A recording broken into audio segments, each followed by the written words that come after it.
मुंबईतील काँग्रेसच्या विजयी नगरसेवकांचा सत्कार करण्यात आलाय। खासदार वर्षा गायकवाड यांच्या हस्ते हा सत्कार करण्यात आला।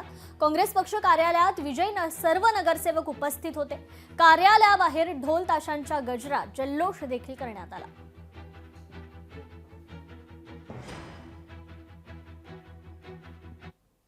महापौर पदावरून राऊतांनी महायुतीला टोला लगावलाय। कोणत्याही स्थितीत शिंदेंचा महापौर होणार नाही। मुंबईत कोणाला महापौर करायचं हे दिल्लीत ठरलंय। फडणवीसांचा महापौर होऊ नये यासाठी शिंदे शहांचा प्रयत्न आहे, असा हल्लाबोल संजय राऊतांनी केला।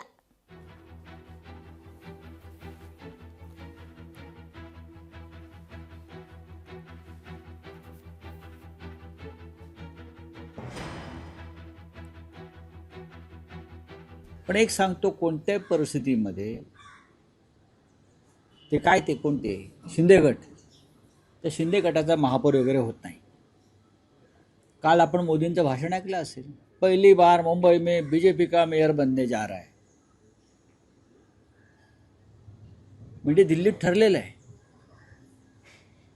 की मुंबईत कोणाला बसवायचं, आणि त्याच्यामध्ये फक्त बीजेपी नाही, गौतम अडाणी सुद्धा ठरवणार ना कोणाला बसवायचं ते। या मुंबईला परंपरा आहे बाळासाहेब ठाकरेंच्या शिवसेनेचा महापौर पाहण्याची। भाजपचा महापौर ज्या क्षणी होईल त्या दिवशी मुंबई शोकसागरात बुडेल। कळलं? मुंबई शोकसागरात बुडेल ज्या दिवशी भाजपचा किंवा गद्दारांचा महापौर होईल तेव्हा। त्यांना काय वाटतंय, काय वाटतंय त्यांना? मोरारजी देसाईंनी जेव्हा 106 लोक मारले तो काळा दिवस, आणि भाजपचा महापौर होईल तो दिवस एकच। तर यावर नवनाथ बन यांनी देखील प्रतिक्रिया दिली आहे, पाहूयात।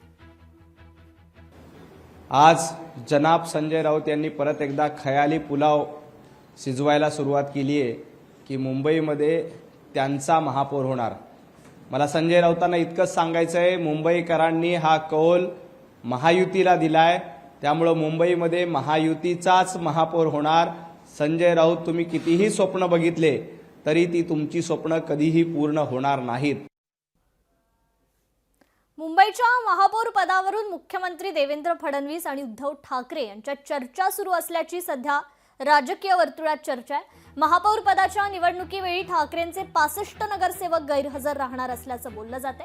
यासाठी ठाकरे भाजपात बोलणी सुरू असल्याची सूत्रांची माहिती आहे। आता यावर खासदार संजय राऊत यांनी देखील प्रतिक्रिया दिली। बघा, या वृत्तपत्रातल्या बातम्या आहेत आणि एकमेकांवर दबाव आणण्यासाठी अशा बातम्या पेरल्या जातात। या गटावरून म्हणजे तुमच्याशी आमचं काय अडत नाही। आमच्या फडणवीस साहेबांच्या संदर्भात अशा पद्धतीचे कुठलेही बातम्या नको। ते डॅव्होसला गेलेले आहेत, महाराष्ट्राला गुंतवणूक आणण्यासाठी गेलेले आहेत, महाराष्ट्रासाठी रोजगार आणण्यासाठी गेलेले आहेत, आणि म्हणून प्रश्नचिन्हाच्या बातम्यांवर प्रतिक्रिया देऊ नये असं आमच्या वरिष्ठांनी आमच्यासारख्या कार्यकर्त्यांना शिकवलेलं आहे। तर खासदार संजय राऊत यांनी नारायण राणेंच्या टीकेवरून देखील पलटवार केलाय। आमचं संख्याबळ पाहिलंय, आम्ही समर्थ आहोत, असं राऊत म्हणाले। उद्धव ठाकरेंनी आधी आपल्या पक्षाची संख्या बघावी अशी टीका राणेंनी केली होती, त्यावरून राऊतांनी पलटवार केलाय। आता देवावर हे झालं काय, विसंबून राहिलं? देवाकडे हात जोडले ना आतापर्यंत काही देवासाठी। कसा महापौर आकाशातून येईल की काय? संख्या बघ म्हणा जरा, एवढा फरक कसा का भरून काढणार? त्यामुळे उद्धव ठाकरे आता डिप्रेशन मध्ये गेलेला आहे, आणि त्यामुळे तो जे बोलतोय ते वास्तव नाही आहे।